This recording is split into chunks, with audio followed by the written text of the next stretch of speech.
지난 주일 복습을 좀 하겠습니다. 이 복습은 예습만큼 중요합니다.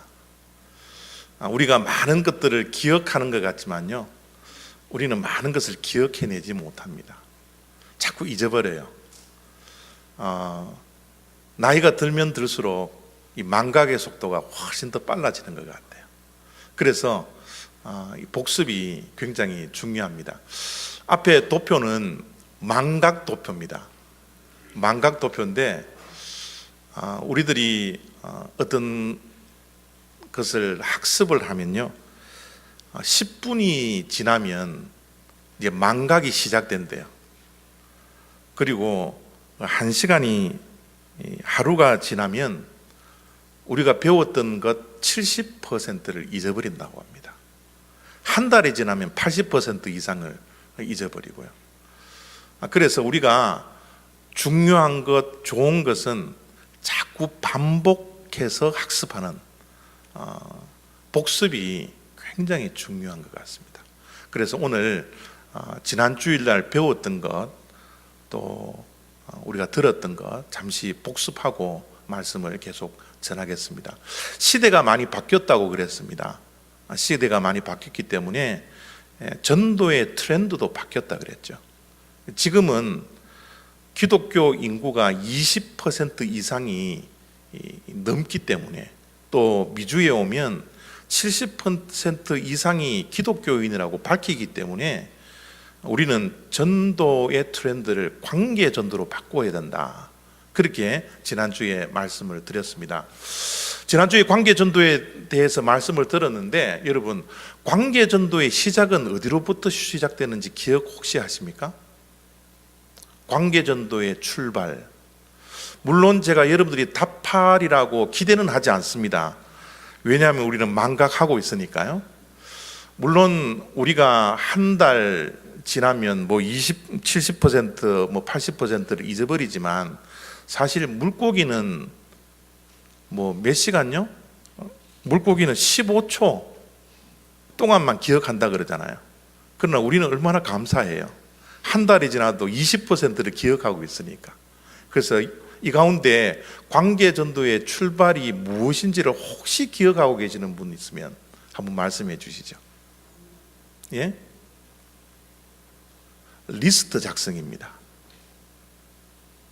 관계 전도를 시작하려면 리스트를 작성해 놓아야 돼요.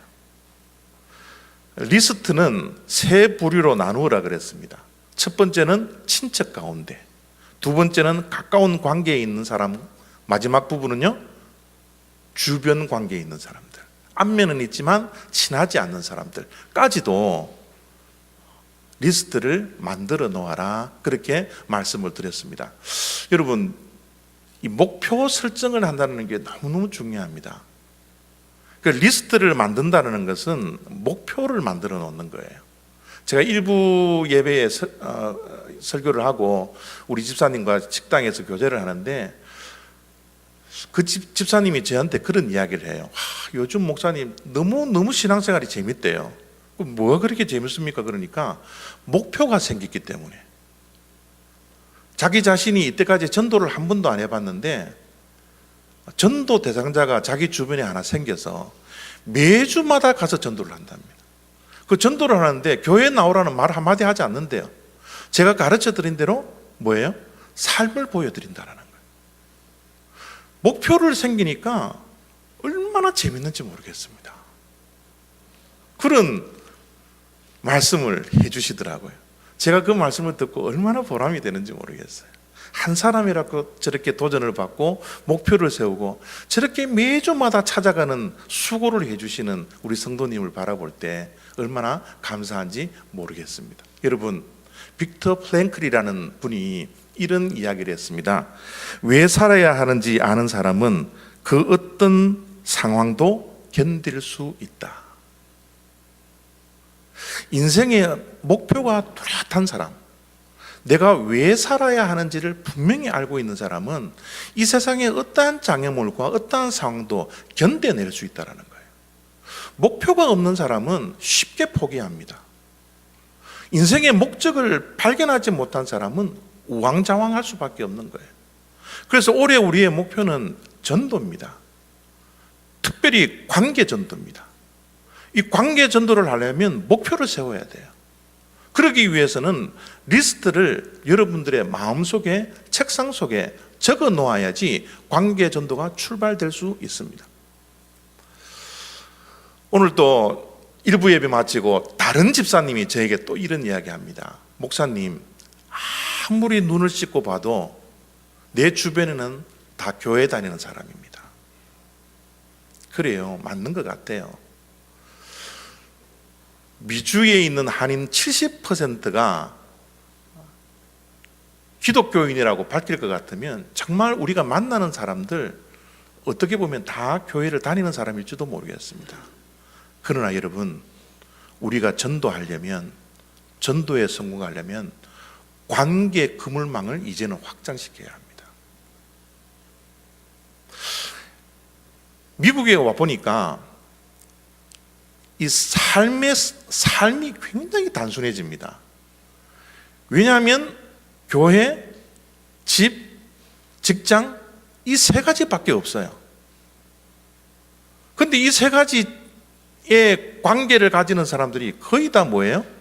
교회 다니는 사람이라는 거예요. 그래서 이제는 믿지 아니하는 자들에게 눈을 돌려서 우리가 관계 그물망을 확장시켜야 합니다. 여러분, 내가 전도하겠다라고 생각을 하면 일부러라도 코스코에 가십시오. 코스코에 가면 모르겠습니다. 한 사람은 한국 사람 만날 수 있을 것 같아요.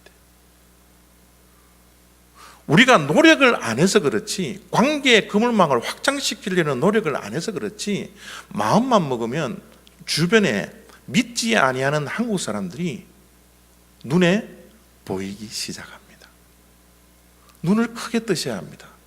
이제 우리는 삶의 목표가, 1년의 목표가 분명하게 정해졌습니다. 그것이 11월 11일 날 열매를 맺게 됩니다. 이 2달 남은 기간 동안 관계 그물망을 확장시켜서 눈을 크게 뜨고 교회에 모시고 오실 수 있는 분이 누구인지를 여러분 점검하셔야 됩니다. 이 시대는 감성의 시대다, 그렇게 말씀을 드렸습니다. 이 감성의 시대이기 때문에 우리들은 사람들에게 무엇을 줘야 돼요? 감동을 줘야 합니다. 감동을 받지 않으면 이제 움직이지 않는 시대에 우리가 살아가고 있습니다. 그래서 우리는 믿지 아니하는 자들, 교회에 모시고 올 그 사람들에게 우리는 뭐를 줘야 돼요?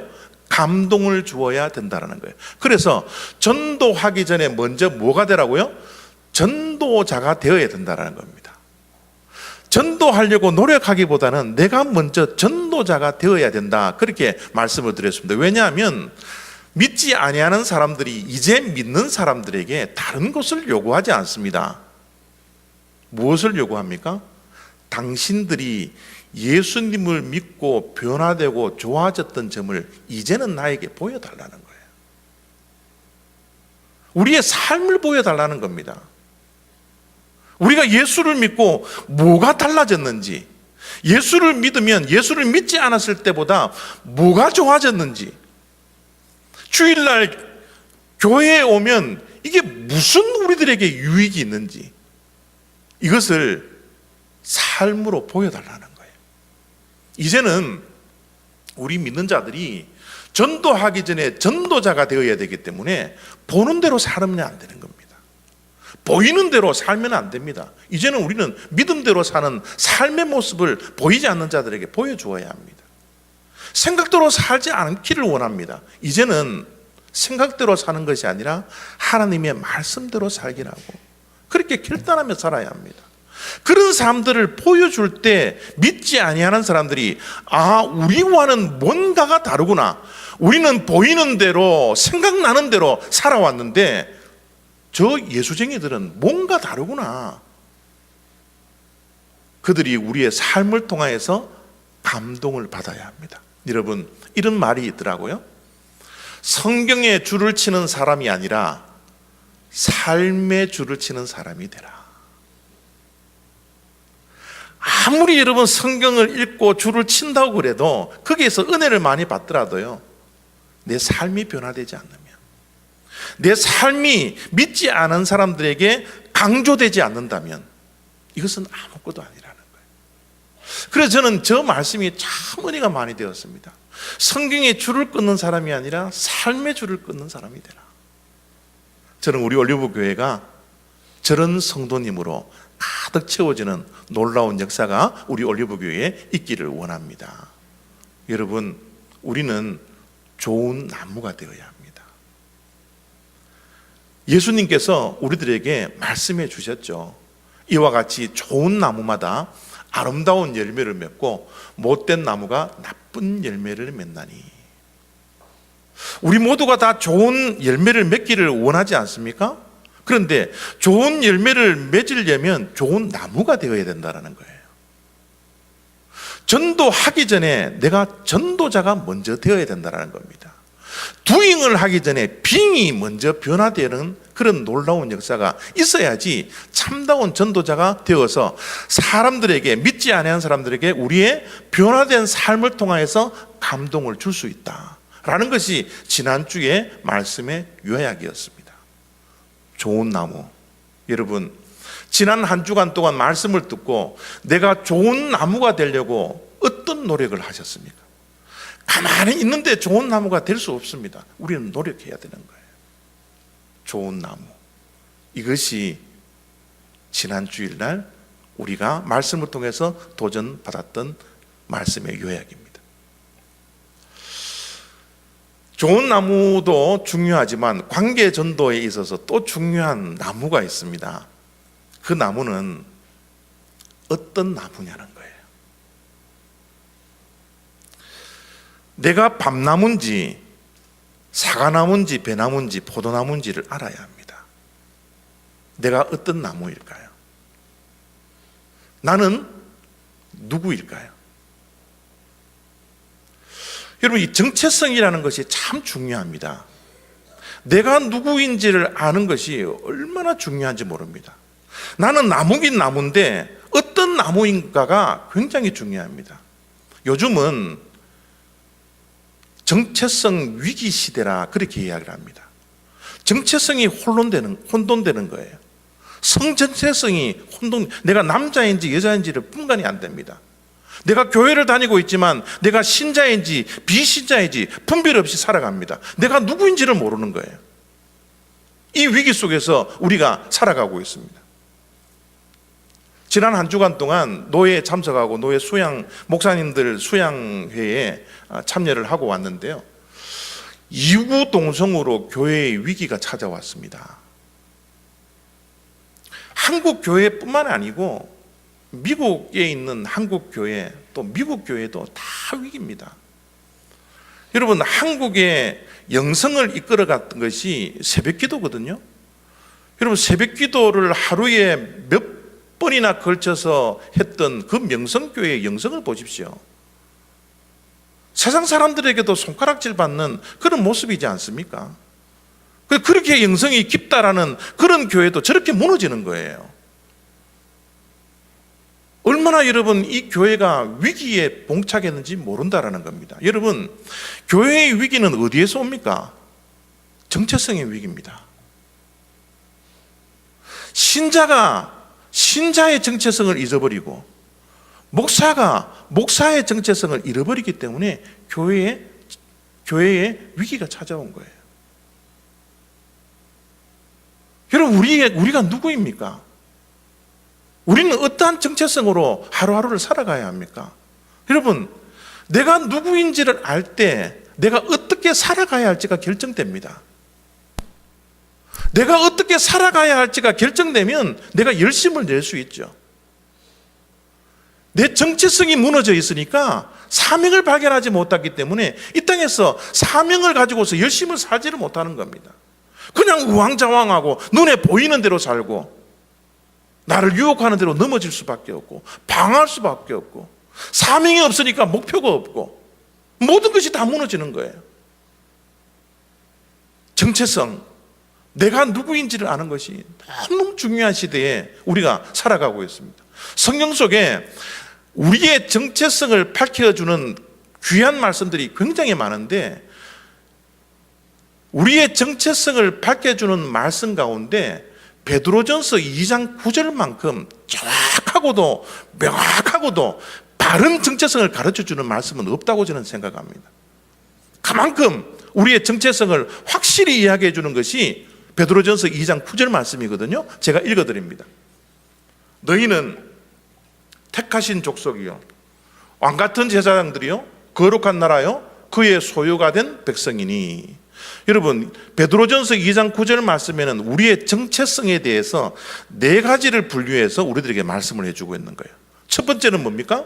너희는 택하신 족속이라는 거예요. 우리는 누가 택한 거죠? 우리를 누가 택해 주셨어요? 하나님이요. 하나님이 내가 이 땅에서 엄마의 뱃속에서 나와서 이 땅에서 살아갈 동안 우리를 택한 게 아니라, 하나님의 말씀은 우리를 택해 주신 그 시기가 창세 이전에 이미 택해 주셨다라는 거예요. 우리가 잘나서 택해 주셨습니까? 우리가 못나서 뭐 안 택해 그게 아니라는 겁니다. 하나님의 은혜로 창세 전부터 어머니의 뱃속에 우리의 생명이 조성되기 이전부터 하나님은 우리를 택해 주셨다는 거예요. 이 얼마나 감사한 일이에요. 하나님께서 택해 주셨다는 것은 우리가 뭐 받았다요? 구원 받았다는 겁니다.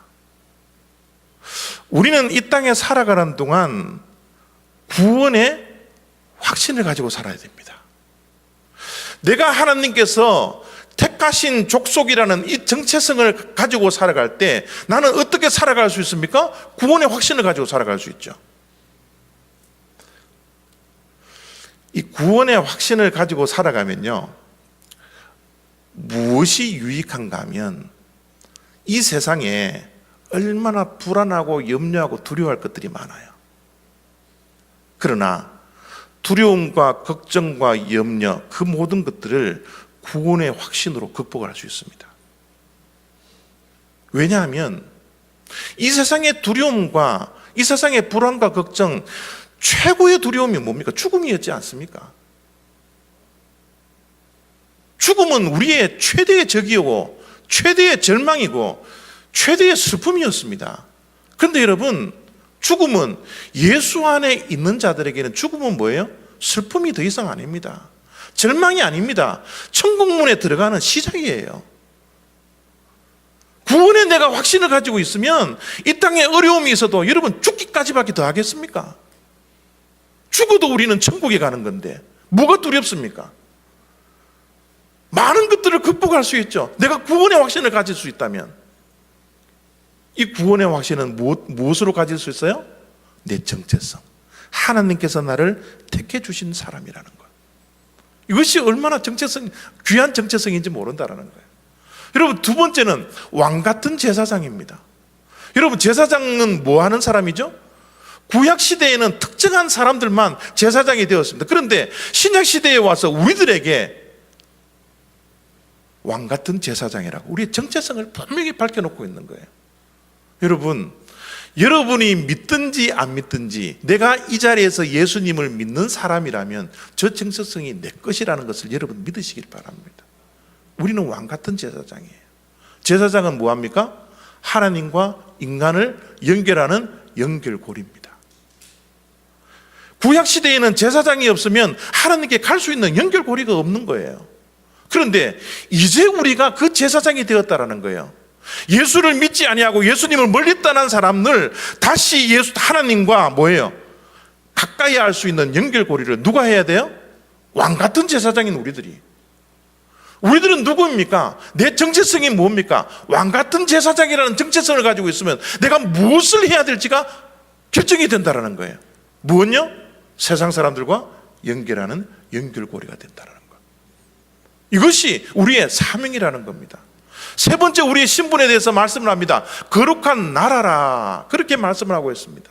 여러분, 거룩한 나라라는 것은 거룩한 나라의 백성이 되었다라는 거예요. 거룩한 나라는 어느 나라죠? 하나님 나라예요. 우리는 하나님 나라의 백성이 되었습니다. 여러분, 이 땅에 미국에서 우리가 살고 있지만, 미국 시민권을 가지고 살아가고 있지만, 미국 사람처럼 하루하루를 살아가지만 아닙니다. 우리의 본향은 미국이 아니라 하나님 나라입니다. 우리는 하나님 나라의 백성이에요. 그 하나님의 나라의 백성은 어떻게 살아가야 돼요? 거룩하게 살아가야죠. 그래서 하나님께서 우리들에게 말씀합니다. 내가 거룩하니 너희도 거룩하라. 내 정체성이 뭡니까? 나는 거룩한 나라이기 때문에 거룩하게 살아가야 하는 삶의 목적이 삶의 목표가 생겨진다는 거예요. 그래서 우리가 날마다 넘어지고 실수하고 쓰러지고 여전히 죄의 영향력 속에서 살아갈 수밖에 없지만, 내가 거룩해야 된다라고, 거룩한 나라의 백성이라고 생각을 한다면 우리가 어떻게 해요? 하나님께 날마다 가까이 가야 되는 거죠. 우리의 거룩은 다른 데 있지 않습니다. 하나님을 자주 만날수록 우리는 거룩해진다는 거예요. 내가 누구인지를 아니까 내가 어떻게 살아가야 할지가 결정된다라는 거죠. 마지막으로 우리의 신분이 어떤 신분입니까? 그의 소유가 된 백성이니. 우리가 누구의 것이라고요? 하나님의 것, 하나님의 소유가 되었다라는 겁니다. 여러분, 우리가 이 땅에 살아가는 동안 우리의 것을 많이 가지고 삽니다. 우리의 소유가 우리 주변에, 내 삶의 주변에 굉장히 많이 있습니다. 그런데요, 소유가 그저 부모님에게로부터 온 소유도 있지만, 내가 정말 노력해서 큰 값을 지불해서 물건을 사고 내 것이 되고 내 소유가 되었다면 그 물건은 우리가 어떻게 여겨요? 굉장히 소중하게 여깁니다. 내가 큰 값을 주고 내 소유가 된 그 물건은 남다른 애착을 가지는 것이 우리의 소유물이라는 겁니다. 하나님은요, 우리는 하나님의 것입니다. 어떤 값을 지불했어요? 하나밖에 없는 예수 그리스도를 십자가에 죽이시면서까지 우리를 살려주신 그 대가를 지불하고 주님의 것으로, 주님의 소유로 만들어 놓으셨다는 거예요. 우리는 하나님 앞에 얼마나 소중한 존재인지 모른다는 거예요. 여러분, 이 세상은 우리가 가진 것 없고 보잘 것 없고 내세울 것 없어서 손가락질 당하는지는 모르겠지만, 하나님이 우리의 보기에는 예수의 생명과 맞바꾼 생명이기 때문에 우리들은 얼마나 소중한 존재인지 모른다는 거예요. 그렇기 때문에 여러분, 내가 이런 정체성을 가지고 산다면 내가 하루하루를 기죽고 살아갈 이유가 하나도 없죠.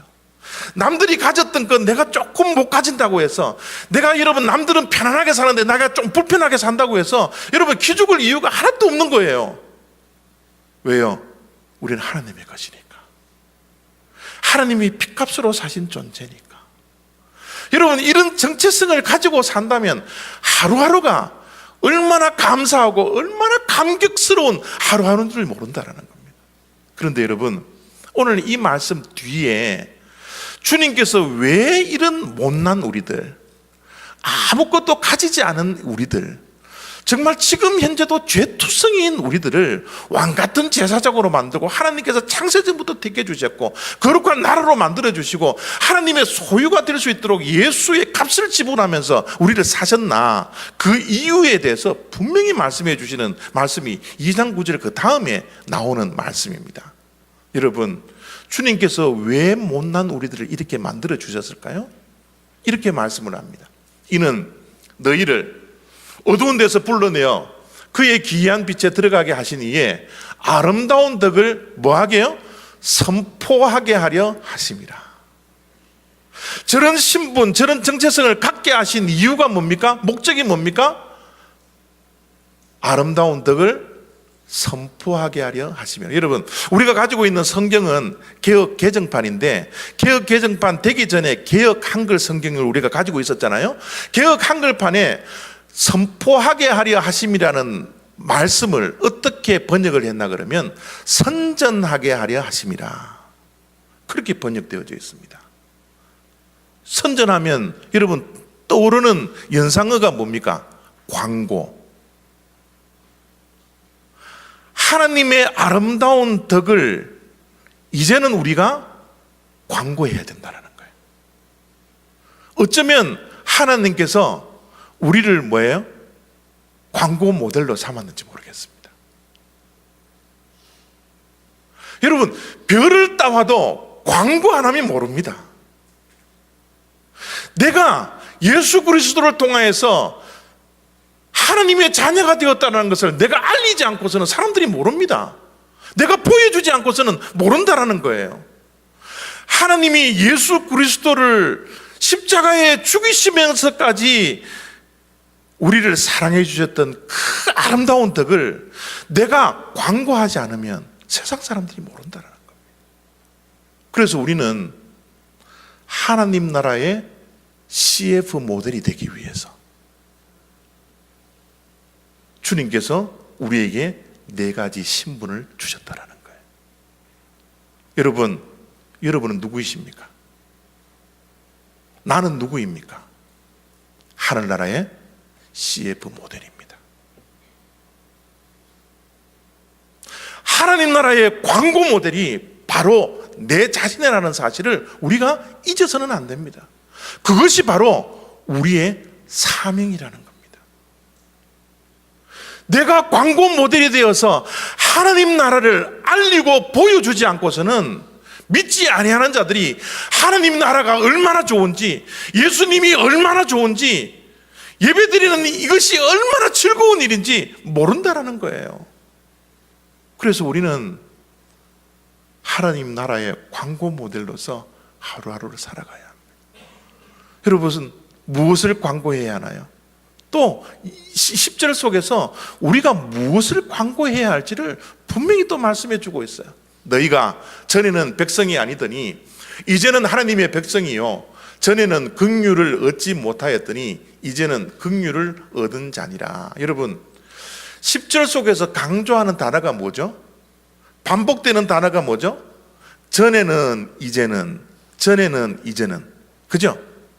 주님께서 10절 말씀에 우리가 광고해야 할 내용을 말씀해 주고 있는 거예요. 그게 뭡니까? 내가 전에는 이런 사람이었는데 예수 믿고 이제는 이런 사람이 되었습니다 라는 것을 광고하라는 거예요. 여러분, 성경 속에서는 이제는, 과거는, 이제는 이라는 단어가, 말씀이 얼마나 많이 나오는지 몰라요. 에베소서의 말씀입니다. 너희가 전에는 어둠이었더니 이제는 주 안에서 빛이라, 빛의 자녀들처럼 행하라. 우리의 선전은 빛의 아들로서, 딸로서 삶을 통하여서 보여주는 것, 그것이 광고 모델로서 해야 된다는 거예요. 예수 믿고 before와 after이 분명히 바뀌어져야 합니다. 성경 속에 나와 있는 사울을 보십시오. 사울은 예수 그리스도를 만나기 전에 교회를 핍박하던 사람이었습니다. 예수쟁이들을 잡아 가두었던 사람이에요. 그들을 죽이려고 위협했던 사람입니다. 그러나 예수님을 믿고 나서 그의 삶이 어떻게 바뀌었습니까? 하나님 나라의 광고 모델로 살았잖아요.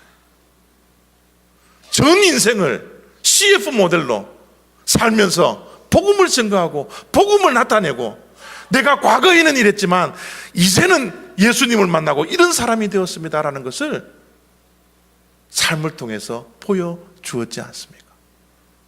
우리는 어떤 광고 모델입니까? 과거의 내가 아니라는 거예요. 이제는 과거의 내가 아니라는 거예요. 세상 사람들은 이런 모습을 보면서 감동을 받습니다. 이제는 말로 전도해서 들을 시대는 지나버렸습니다. 내가 과거에는 이런 사람이었는데 예수를 만나고 교회를 다니고 나니 이제는 내가 이런 사람이 되었습니다. 나는 과거의 사람이 아닙니다 라는 것을 보여주는 것, 그 삶으로 보여주는 그 광고의 모델을 우리가 감당해야 된다는 겁니다. 여러분, 이제 우리가 누구인지를 알고 내가 어떤 일을 해야 되는지를 알았으면 이제는 광고 대상에게 가서 우리는 광고를 해야 됩니다. 그 광고 대상이 누구라고요? 가족과 가까운 관계와 주변 관계에 있는 사람들에게. 이 목표를 향하여서 우리는 달려가야 합니다. 여러분, 잃어버린 양을 찾기 위해서 예수님께서 이 땅에 오셨는데요, 예수님이 잃어버린 양인 우리들을 찾기 위해서 하늘의 보좌를 버리는 헌신이 있었습니다. 그런 헌신만 있었을 뿐만 아니라 인간의 몸을 입고 오셔서 십자가에 죽으시기까지 하는 그 아픔과 그 노력과 그 최선의 모습을 다해서 잃어버린 양을 찾았다라는 겁니다. 여러분, 전도하는 것, 잃어버린 한 마리의 양을 찾는 것 쉬운 일이 아닙니다. 여러분, 예수 믿으십시오, 교회 나오십시오 그러면 다 나올 것 같죠? 그러지 않습니다. 예수님의 그 헌신도 우리가 감당을 해야 되고요, 예수님께서 십자가에 돌아가는 그 아픔을 경험했던 것처럼, 그 고난을 당했던 것처럼 잃어버린 한 마리 양을, 우리 주변의 사람들을 찾기 위해서 우리도 그런 희생과 헌신이 뒤따를 때 잃어버린 한 마리 양을 찾을 수가 있다는 겁니다. 쉽지 않습니다. 그렇기 때문에 우리의 전도는 팀 전도가 되어야 된다는 거예요. 물론 전도라는 것은 개인이 하는 거죠. 그러나 진짜 이 전도의 열매가 맺기 위해서는 팀 전도가 되어야 됩니다. 팀 전도가 되기 위해서 우리는 내가 전도한 잃어버린 한 마리 양을 교회로 데리고 오는 거예요. 여러분, 이 자리에 예배드리는 우리 올리브교회 성도님들이 우리가 한 팀인 거 아세요? 한 성도님들이 헌신하고 투자하고 수많은 열심을 다해서 한 영혼을 데리고 오면 우리는 어떻게 해요? 한 팀이 되어서 그 사람을 예수님의 사람으로 만들 수 있도록, 그래서 그 사람도 예수의 생명을 얻고 생명을 전할 수 있는 생명의 전달자가 될 수 있는 그 사람이 될 때까지 우리는 한 팀이 되어서 양육하고 훈련시키고 서로 사랑하고 서로 섬기고 해야 되는 것이 우리 올리브교회에 주어진 한 팀의 역할이 되어야 된다는 겁니다. 여러분, 한 영혼을 구하는 것 천하보다 귀하다 그랬습니다. 우리 올리브교회에 있는 성도님들 모두가 다 한 마음 한 뜻이 되어서 한 비전과 한 목표를 가지고 한 생명을 살리겠다라는 이 사명으로 하나가 될 때 천하보다 귀한 생명을 우리가 구원할 수 있다는 겁니다. 이제 우리 함께 보여줘야 합니다. 함께 변화되어져 있는 이 모습들, 예수를 믿고 얼마나 좋은지를 이제 우리 모두가 함께 보여줘야 합니다. 한 사람으로 부족한 거예요. 저는 우리 올리브교회 성도님들 한 분 한 분이 이 생명을 살리는 일에 낙오됨 없이, 구경꾼 대비 없이 모두가 한 마음 한 뜻이 되어서 한 생명을 살리는 일에 함께 보여주는 그런 귀한 공동체가 되어지기를 원합니다. 함께 보여주기 위해서는 여러분 예수님 자랑 많이 하셔야 됩니다. 새로 오시는 분들, 여러분 뭐 어디에서 사셨습니까? 나이가 얼마입니까? 어느 교회? 여러분 그런 호구조사 하지 마십시오. 교회에 새로 오시는 분들 오시면 내가 변화된 모습을 보여주십시오. 여러분 예수님 자랑하십시오. 우리 올리브교회 자랑하십시오. 여러분 못난 저를 자랑해 주십시오. 우리 모두가 이런 한 마음 한 뜻이 되었을 때 교회에 대한 자랑, 목사님에 대한 자랑, 예수님에 대한 자랑, 이런 모든 것들이 한 마음 한 뜻이 되었을 때 한 생명을 구할 수 있다는 것 우리는 기억해야 합니다. 우리의 사명은 뚜렷합니다. 다른 것이 아닙니다. 생명을 살리고 구하는 일이 우리의 사명입니다. 하나님 나라의 CF 광고가 되는 것이 우리의 사명입니다. 저는 우리 올리브교회가 이런 CF 모델의 역할을 잘 감당함으로 11월 11일 날 이 자리가 가득 차서 정말 천국 잔치에 초청된 모든 주님의 백성들이, 주님의 선택받은 백성들이 이 자리에서 함께 하나님께 영광 돌리는 그런 날들이 되어지기를 바랍니다. 11월 11일을 위해서 함께 기도해 주시고 이제 우리는 한 팀이 되었다는 것 결코 잊지 마시고 이 일에 최선을 다하시는 저와 여러분 다 되시기를 부탁드립니다. 기도하겠습니다.